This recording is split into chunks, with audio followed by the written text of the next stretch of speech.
పాదారవింద శతకం నందలి 34వ శ్లోకానికి విశ్లేషణ చెప్పుకుందాం.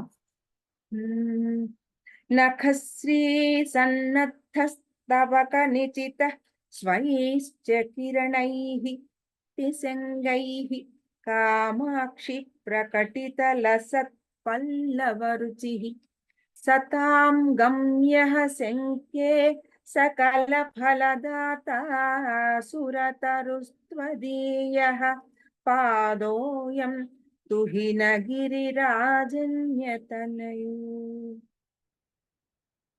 ఇప్పుడు ఈ శ్లోకంలో అమ్మవారి పాదాలని కల్పతరువులుగాను కిసలయాలుగాను, కిసలయాలు అంటే చిగుళ్ళు, చాలా శ్లోకాల్లో వచ్చింది మనకి. అలాగా మాటిమాటికి చెప్తున్నారు ఆ భావాల్ని, కానీ ఒక్కొక్క శ్లోకంలో ఒక అద్భుతమైన భావాన్ని ఇస్తున్నారు. ఇందులో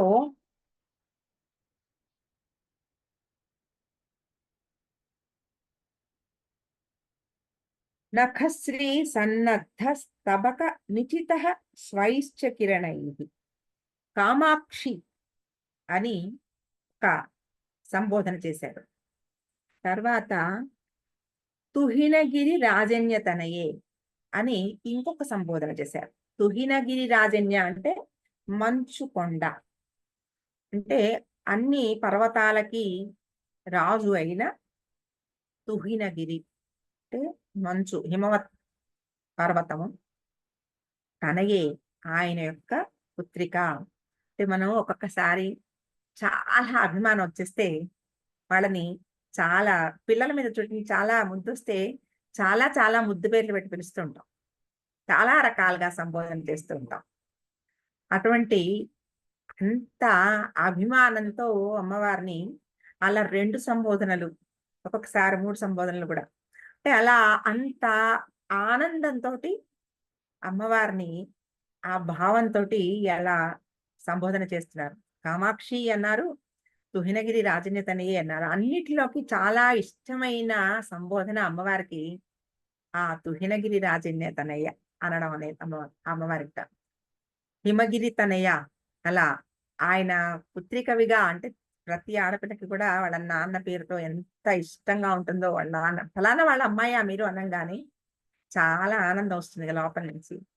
అటువంటి ఆ గొప్ప ఆనంద అనుభూతి ఆవిడకి ఇవ్వడానికి ఆ పేరు కూడా ఆ సంబోధన చేశారు. నఖశ్రీ సన్నద్ధ స్తబక నిచిత, ఇక్కడ తుహినగిరి రాజన్యతనియే హిమవత్ పర్వత రాజపుత్రి కామాక్షి, ఓ కామాక్షి దేవి. నఖశ్రీ సన్నద్ధ స్తబక నిచిత, గోళ్ల కాంతిచే సిద్ధమైన గుత్తులతో కూడిన స్తబకములు. స్తబకము అంటే ఒక పువ్వుల గుత్తి, ఇన్ఫ్లోరసెన్స్ అన్నమాట. బాగా పువ్వులు గుత్తులుగా ఉన్నాయి. అది నిచిత అంటే కూడిన. పాదాల గోడ నుంచి వస్తున్న కాంతులు, ఇంతకు ముందర శ్లోకంలో ఏం చెప్పారు? పాల సముద్రం లాంటి కాంతి అని చెప్పారు. ఇప్పుడు ఆ పాల సముద్రం అనకుండా తెల్లటి కాంతి ఎలా ఉందిట? పువ్వులు గుత్తులుగా ఉంటే తెల్లటి పువ్వుల గుత్తులు, బాగా ముద్దగా ఉన్న పువ్వుల గుత్తుల్లాగా, అటువంటి ఆ గుత్తులతో కూడినట్టుగా ఉందిట. స్వైహి తన సొంతమైన, తనవైన, పిశంగైహి ఎర్రని, కిరణైహి కిరణముల చేత. ఎందుకు ఎర్రని కిరణములు? పాదముల కాంతి ఎరుపు కదా, కాబట్టి ఆ పాదాల నుంచి వస్తున్న అరుణ కాంతి, ఎర్రని కాంతి. ఇక్కడ పిశంగైహి అన్నారు, అరుణ కాంతి బదులు పిశంగైహి అని చెప్పారు, అంటే ఎర్రటి కాంతి. కిరణైహి పిశంగైహి కిరణైహి, అటువంటి ఎర్రటి కిరణముల చేత ప్రకటిత లస పల్లవరుచి, ప్రకటింపబడిన ప్రకాశించు చిగుళ్ళ కాంతి గల, అంటే చిగుళ్ళు, ఎర్రటి చిగుళ్ళు ఎంత కాంతిగా ఉంటాయో అటువంటి ఆ కాంతిలతోటి ప్రకాశిస్తూ ప్రకటింపబడుతున్నాయి ఆ పాదాలు. ఆ ఎర్రగా ఉండి చిగుళ్ళు, పాద పద్మములు, పల్లవములు అంటే మెత్తగా మృదువుగా చిగుళ్ళు ఎలా ఉంటాయి? పట్టుకుంటే కందిపోతాయి అన్నట్టు ఉంటాయి. ఇలా మనం గట్టిగా ఒకసారి అంటే చిరిగిపోతాయి ఆకులు. అటువంటి లేత చిగుళ్ళు ఎర్రటి రంగులో ఎలా ఉంటాయో వస్తున్న కాంతులు అలా ఎర్రటి చిగుళ్ళలాగా కనబడుతున్నాయట. సతాం సత్పురుషులకు గమ్య చేరదగిన సకల ఫలదాత అన్ని ఫలములను వసగు సురతరుహు దేవతా వృక్షమైన త్వదీయ నీ అయం ఈ పాదము శంకే ఊహించుచున్నాను. అంటే నాకు అనుమానం కలుగుతోంది అన్నారు. ఈ అనుమానం అంటే నీ పాదాలు చిగుళ్ళ కాంతితోటి తెల్లటి పువ్వుల గుత్తుల్లాగాను అలా ఉన్నాయా అనే విషయం మీద ఆయనకు అనుమానం కాదు. ఇంకొక అనుమానం సురతరుహు, ఈ సురతరుహు సకల ఫలదాత అక్కడ ఉందన్నమాట. అంటే సతాం గమ్య అన్నారు. అంటే కోరదగినది ప్రతి వాళ్ళకి కూడా ఈ సతాం అన్నప్పుడు ఎవరైతే ఒక సాధనా మార్గంలో ఉంటూ గొప్ప సాధకులు ఉంటారో వాళ్ళకి గమ్యం మోక్షం. వాళ్ళకి అటువంటి వాళ్ళకి కావాల్సిన ఫలములను ఇచ్చేందుకు సురతరుహు కల్పవృక్షము. సురతరుహు అంటే ఏమిటి? సురలోకము అంటే స్వర్గలోకము. తరుహు అంటే చెట్టు. స్వర్గలోకంలో ఉండే చెట్లు ఏమిటవి? కల్పవృక్షములు. ఈ పారిజాతము, హరిచందనములు ఇలాంటివన్నీ కూడా సముద్రంలో, పాల సముద్రంలో ఆ సముద్ర మథనం అప్పుడు వచ్చినవిట ఇవన్నీ. ఈ పారిజాతము గాని, తర్వాత కల్పవృక్షము, కదంబ వృక్షము, అశ్వత్థ వృక్షము ఇలాంటివన్నీ కూడా అలాగా అనుకుని వాటన్నిటికీ చాలా గొప్ప స్థానం ఉంది. కొన్ని కొన్ని ఫలాలకి కొన్ని చెట్ల ఆ దగ్గరకు వెళ్ళి దీపం పెట్టమనం, అక్కడ ఆ చెట్టుకు ప్రదక్షిణాలు చేయమనం, అటువంటి ఈ ఆ కోరికలను తీర్చగలిగిన ఆ శక్తి అటువంటి తరువులకి ఉన్నది అని చెప్తారు. రావి చెట్టు దగ్గర దీపం పెట్టండి అంటారు. ఇలాగా కొన్ని కొన్ని చెప్తూ ఉంటారు. ఇటువంటి వృక్షాలు మామూలుగా ఉన్న ఈ వృక్షాలకే అటువంటి ఫలాలను ఇవ్వగలిగిన శక్తి ఉంటే సురవనమైన అక్కడ ఉన్న కల్ప వృక్షానికి ఇంకా ఎటువంటి శక్తి ఉంది? మనసులోని కోరిక ఆ చెట్టు కిందకి రాగానే అసలు ఏ కోరిక లోపల నుంచి వస్తుందో అనే భావం లేకుండానే అని తీరిపోతాయట. అంటే ఆ కల్ప తరువు కిందకి వస్తే ఏమవుతుందంటే కోరికలే లేకుండా అయిపోతారు.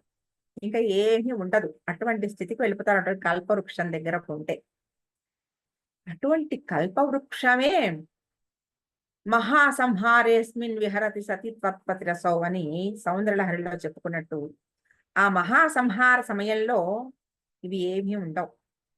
ఈ ఈ చెట్లు గాని అసలు ఇంకా అంశస్వరూపాలైన దేవతలే ఉండరు అనుకున్నప్పుడు ఇంకా ఇవన్నీ ఏముంటాయి? అవి ఇచ్చిన ఫలాలే ఉంటాయి. అవి ఇచ్చిన ఫలాలు ఫలితాలు కూడా ఉండవు. అన్నీ పోతాయి. కాబట్టి అవి ఏవి కూడా పర్మనెంట్ కాదు. అవి ఇచ్చేవేవి కూడా పరానికి సంబంధించినవి కాదు. ఇహానికి సంబంధించి టెంపరరీ అంటే ఏమిటి? ఇహలోకానికి సంబంధించినవన్నీ కూడా చాలా అప్పటికప్పుడు సంతోషాన్ని ఇచ్చేవి, ఆనందాన్ని ఇచ్చేవి, అప్పటికప్పుడు కోరికలను తీర్చగలిగేవే తప్ప అసలైన మోక్ష స్థితిని గాని, ఆ పరాన్ని తెలుసుకోగలిగిన శక్తి గాని, ఆ ఆనందాన్ని గాని, ఆ సచ్చిదానంద స్థితిని కలిగించేవి కానీ కాదు.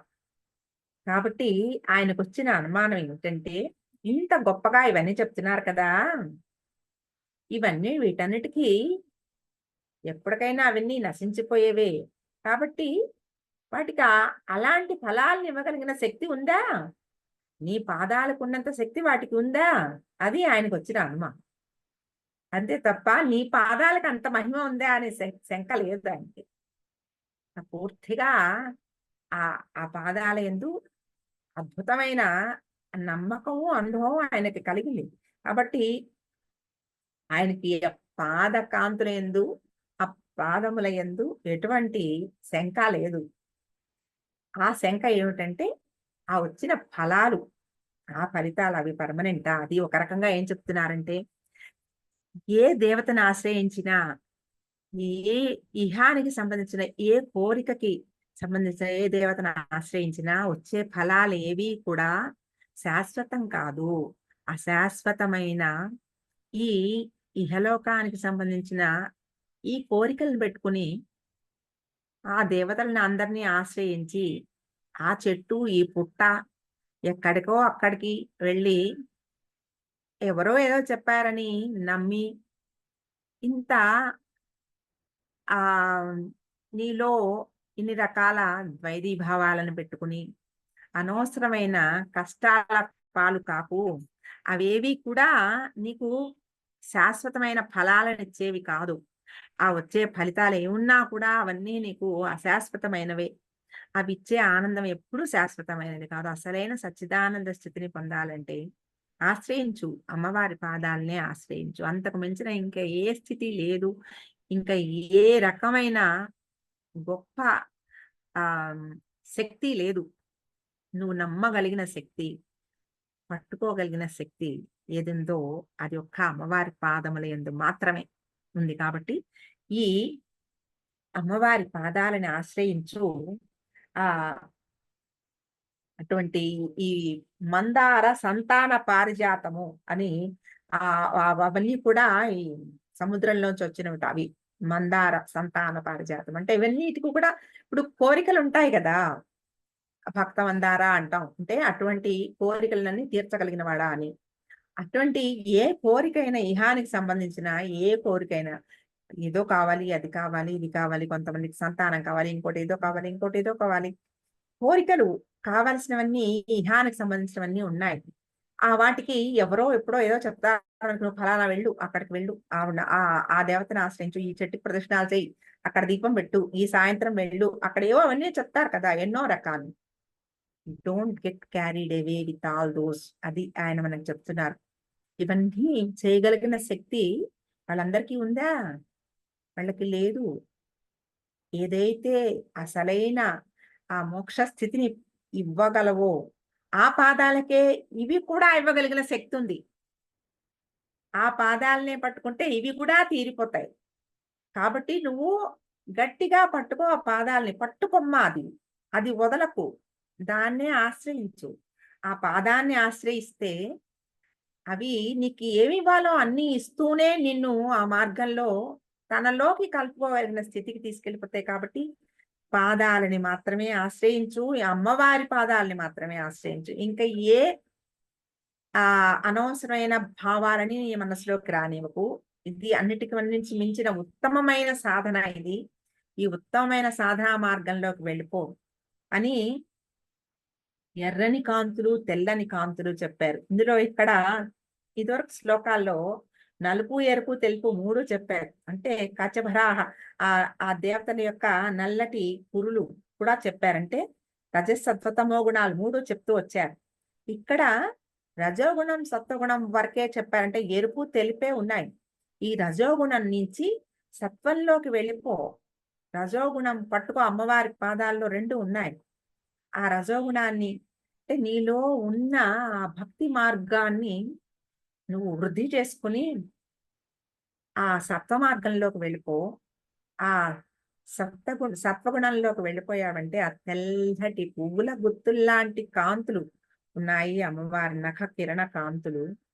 ఆ ఎరుపులోంచి తెలుగులోకి వెళ్ళిపోమని ఆ అటువంటి ఆ చక్కటి భావాలను ఇవ్వగలిగిన ఆ రజోగుణంలోంచి సత్వగుణంలోకి వెళ్ళగలిగిన ఆ శక్తిని ఆ పాద కమలాలు ప్రసాదిస్తాయి అని చూపిస్తున్నారు ఈ శ్లోకంలో.